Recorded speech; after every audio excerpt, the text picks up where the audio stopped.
کہا جاتا ہے کہ کسی علاقے میں قحط سالی پیدا ہو گئی۔ اس قحط سالی کی لپیٹ میں نہ صرف انسان بلکہ چرند پرند بھی آ گئے۔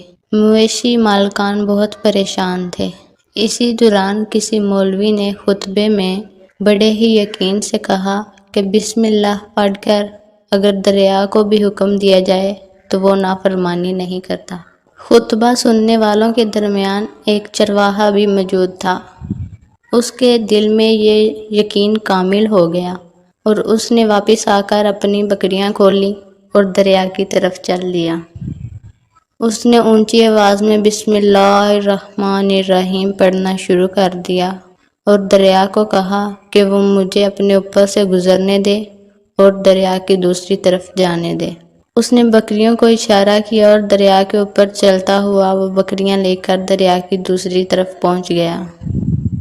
دریا کے دوسری طرف کا علاقہ سرسبز گھاس سے بھرا پڑا تھا اور درختوں کے پتے بھی سلامت تھے۔ اس نے اپنی بکریوں کو خوب سیر کروائی اور لے کر واپس گھر چلا آیا۔ پھر اس کا یہ معمول بن گیا کہ وہ صبح کے وقت اپنی بکریاں دریا کے پار چھوڑ آتا اور شام کو جا کر واپس گھر لے آتا۔ اس کی بکریوں کا وزن دگنا چگنا ہو گیا تھا۔ لوگ چونک گئے تھے۔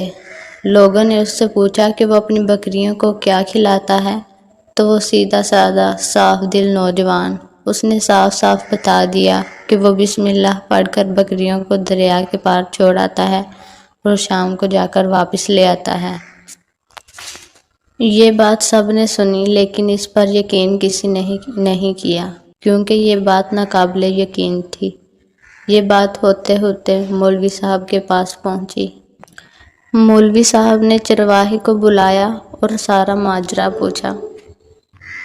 اس چرواہے نے مولوی صاحب کو ہی اپنا حوالہ بنا لیا اور کہا کہ مولوی صاحب میں تو آپ کا شکریہ ادا کرنے والا تھا کہ آپ کے بتائے ہوئے نسخے پر ہی میں عمل کر رہا ہوں کہ بسم اللہ کہہ کر دریا کو بھی حکم دو تو وہ بھی انکار نہیں کرتا۔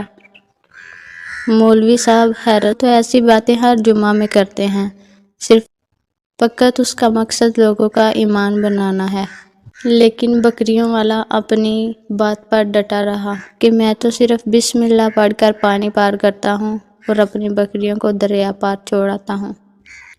آخر کار مولوی صاحب نے صبح یہ خود کرنے کی ٹھانی، جسے دیکھنے چرواہے سمیت پورا علاقہ جمع ہوا تھا۔ مجمع زیادہ تھا اس لیے مولوی صاحب نے ایک دو بار سوچا کہ وہ انکار کر دیں، کہیں ڈوب ہی نہ جائیں، مگر وہ جو مولوی صاحب کو کندھے پر اٹھا کر لائے تھے وہ اب بھی اللہ اکبر کے نعرے لگا رہے تھے اور مولوی صاحب کی تعریفیں کر رہے تھے۔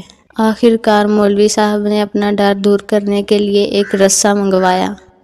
پہلے اسے ایک درخت سے باندھا اور پھر اسے اپنی کمر سے باندھا، پھر ڈرتے ڈرتے ڈھیلا ڈھالا بسم اللہ پڑھا اور دریا پر چلنا شروع ہو گئے، مگر پہلا پاؤں ہی رکھا تھا کہ پانی میں گر گئے اور ڈوبنے لگے۔ لوگوں نے کھینچ کر انہیں باہر نکالا۔ مولوی صاحب کی اس حرکت نے چرواہے کو پریشان کر دیا کہ مولوی صاحب کی بسم اللہ کو یہ کیا ہو گیا ہے، کیونکہ اس کا یہ روز کا معمول تھا۔ لیکن اس چرواہے کے اپنے یقین میں کوئی فرق نہ آیا۔ اس نے بسم اللہ پڑھتے ہوئے بکریوں کو اشارہ کیا اور پانی پر چلتے ہوئے بکریوں کو پار چھوڑ کر واپس بھی آ گیا۔ لوگ اسے ولی اللہ سمجھ رہے تھے اور اس کے حق میں نعرے لگا رہے تھے، مگر وہ سب سے بے نیاز اور سیدھا سادہ انسان تھا۔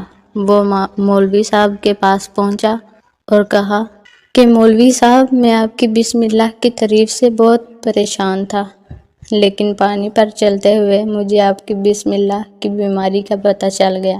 اس چرواہے نے درخت سے بندھی ہوئی رسی کی طرف اشارہ کیا اور کہا کہ مولوی صاحب یہ ہے آپ کی بسم اللہ کی بیماری، یہ رسی آپ کی بسم اللہ کی برکت کو کھا گئی ہے۔